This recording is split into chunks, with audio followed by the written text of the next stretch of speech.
Welcome back to geometry. Today we're going to take a look at section 11.4, and what we're going to do is put together the idea of perimeter with a specific shape. We're going to be looking just at circles today. All right, and so a couple of definitions to get ourselves started. Excuse me. First we'll start with circumference, and circumference is just defined to be the perimeter of a circle, right? Circumference is the perimeter of a circle, so the distance all the way around, the distance all the way around a circle. And then the second definition we need is an arc length, and an arc length is defined to be a portion of a circumference.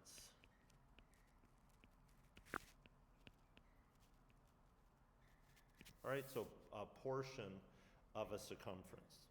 All right, then that leads us into a theorem that gives us two formulas that I need you guys to write down.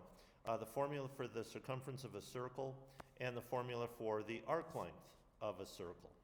Okay, now the formula for the circumference of a complete circle is pi times the diameter, right? So this fella right here, circumference, we usually just use a capital C, is equal to pi times the diameter, or, totally fine if you choose this one as well, 2 pi times the radius. All right, and hopefully this makes sense because 2 radii, 2r, is the same as 1d.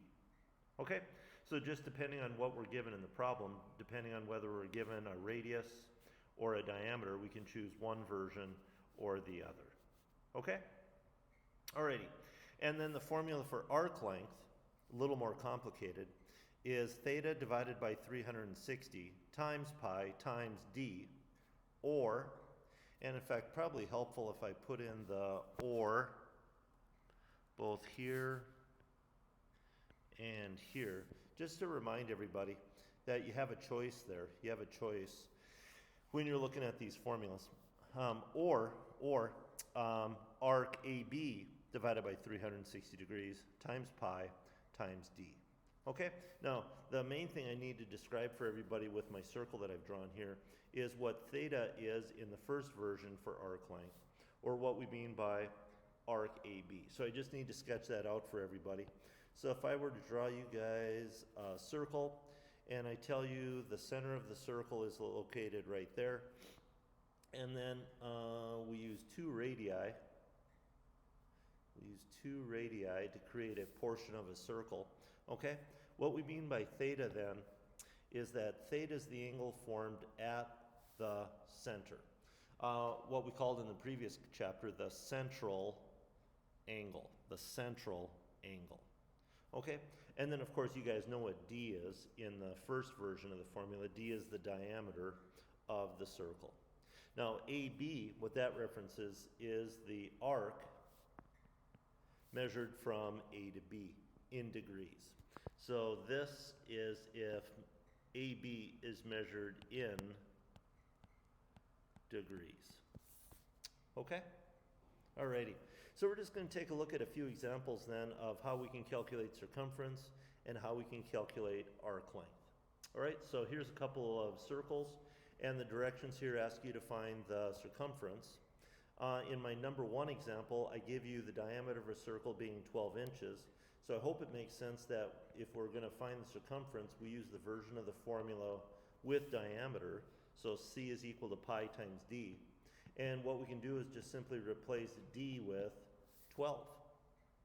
Now, you guys are going to have 2 options. You can write these as exact answers, meaning you could write your answer as just 12 times pi. We usually write the number in front of the pi. It doesn't really matter, but that's how we normally do it.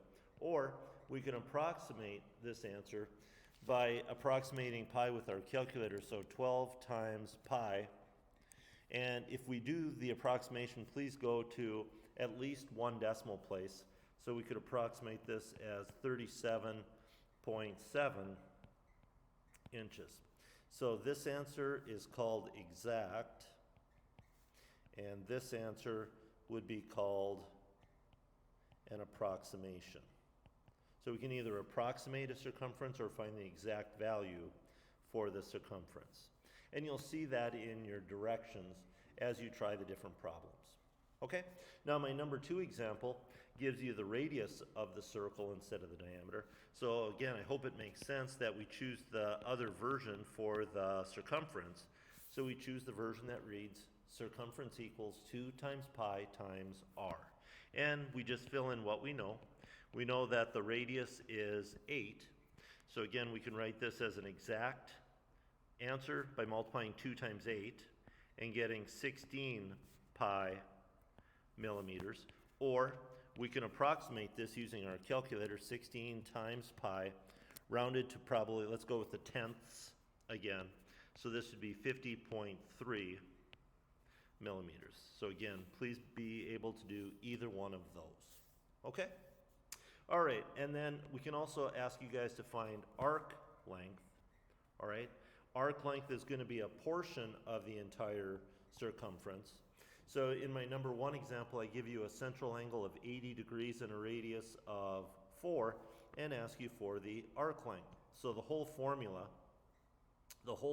for arc length then is going to be the central angle divided by 360 times pi times the diameter.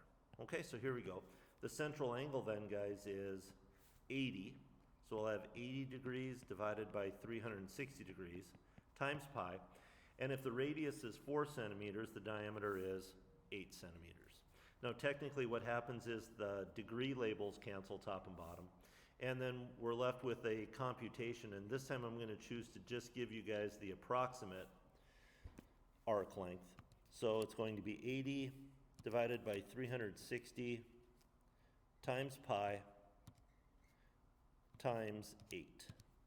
And when we round that to the nearest tenth, we'd get an arc length of 5.6, and this time we're in centimeters, so it'd be 5.6 centimeters. Okay? So what I need you to keep in mind, and here's the most important distinction when we're talking arc length. The most important distinction is to remember that there's 2 ways to measure the distance from A to B.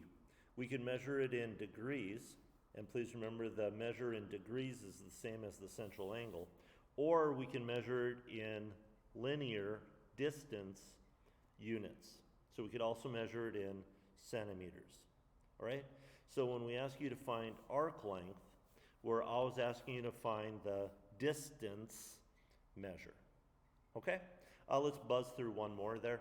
If I tell you we have an angle of 150 degrees at the center and a radius of 18, could you guys help me find the arc length? Okay, again, it's going to be the central angle divided by 360 times pi times the diameter. So the central angle this time is 150, and if the radius is 18, that means the diameter is 36. And again, I'm just going to choose to give you guys the approximate. You can feel free to get the exact value if you wish. But it'd be 150 divided by 360 times pi times 36. And we get approximately 47.1. Oops, sorry about that. That's a typo. 47.1 inches. All right, look okay with everybody? So given a radius or given a diameter, I need you to be able to find the circumference and arc length. Okay? Alrighty. A couple other problems that I'm going to have you guys do. If I tell you the circumference of a circle, could you help me find the radius? Well, the trick is just picking the correct formula right off the bat. Of course, we have 2 versions for circumference. Circumference is pi times the diameter, or 2 pi times the radius. And since in this question I'm asking you for the radius, I would ask you to choose the version with r. And then what we're going to do is replace c with what it's equal to, 42. And then can you guys solve the equation for the variable? What's the only variable left here? R. And since the 2, the pi, and the r are written right next to each other, that means it's multiplication. So to get rid of multiplication, we divide.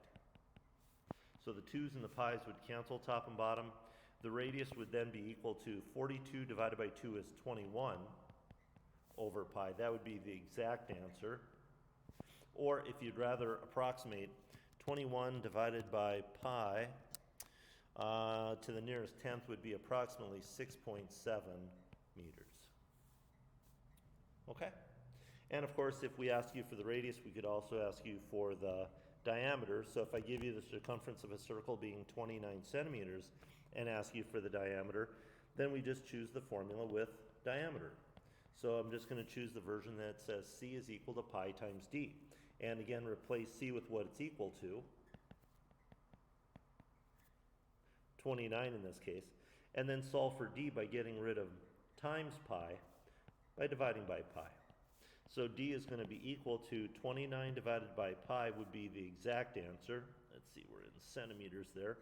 Or the approximate diameter would then be 29 divided by pi, just using my calculator here, approximately 9.2 centimeters. So again, just be careful when you read the directions to see which one they're asking you for. Okay, all right. And then finish off with one last problem. And what I'm doing on this one is giving you two pieces of information in the picture. I'm giving you that the radius of the circle is 12 inches. Let me use my laser pointer here. You can see that the radius of the circle is 12 inches. And then I'm also giving you the length of the arc, 23.88 inches. And then my first question is, what's the measure of angle ACB? So A to C to B, what's the measure of that angle? Okay? Alrighty. So if we just temporarily call that, excuse me, if we temporarily call that theta, what I'm challenging you to do then is use the formula for arc length. Arc length then would be equal to theta divided by 360 times pi times the diameter. And what I'm actually telling you in this problem is the length of the arc. I'm telling you that the length of the arc is 23.88. I do not tell you the angle. In fact, that's exactly what the first question is. And then you guys are able to figure out the diameter because the radius is 12, therefore the diameter is going to be 24. Okay? And is that an equation you can solve? Well, where's the variable? Let me choose a different color here. Let me choose green. Where's the variable? It's right there. You have to solve for theta. You have to solve for the angle. And how do you go about doing that? Well, I'm going to try to help out just a little bit here. Hopefully this doesn't mess anybody up. How can you think of pi as being a fraction? Put it on top of 1. How could you think of 24 as a fraction? Put it on top of 1. So if you put all three of those fractions together, what you'd have is theta times pi times 24 divided by 360 times 1 times 1. And the reason I wanted to put all of those together is to then say, well, how can I get rid of the pi, 24, and 360 on the right-hand side? And the answer is multiply by the reciprocal. So I can multiply by 360 over pi times 24. But whatever you do on one side, you have to do on the other side as well. So you'd have to multiply the other side by 360 over pi over 24. So that on the right-hand side, the 360s cancel top and bottom, the pi's cancel top and bottom, the 24s cancel top and bottom, and so you're left with theta. And then on the left-hand side, we just have all of this computation to do. So you'd have to multiply 360 times 23.88, and then divide by pi and 24, and we get approximately 114. What am I at? 114.01. So rounded to the nearest tenth, it'd be 114 degrees. Okay? And then the second question I asked you is, what's the measure of arc AB? And there I'm just asking you to remember from the previous chapter that the measure of the central angle and the measure of the arc are going to be equal. Okay? So that's all the new material from section, excuse me, 4. Hopefully you should be all set to go then on the assignment. Hopefully it won't be too difficult an assignment. There's just a few tricky problems in the mid-20s there. But give them a try, see how you do, and then let me know if you have any questions. Hope you're having a good day. Hope everybody's staying safe. We'll talk to you again soon. Bye.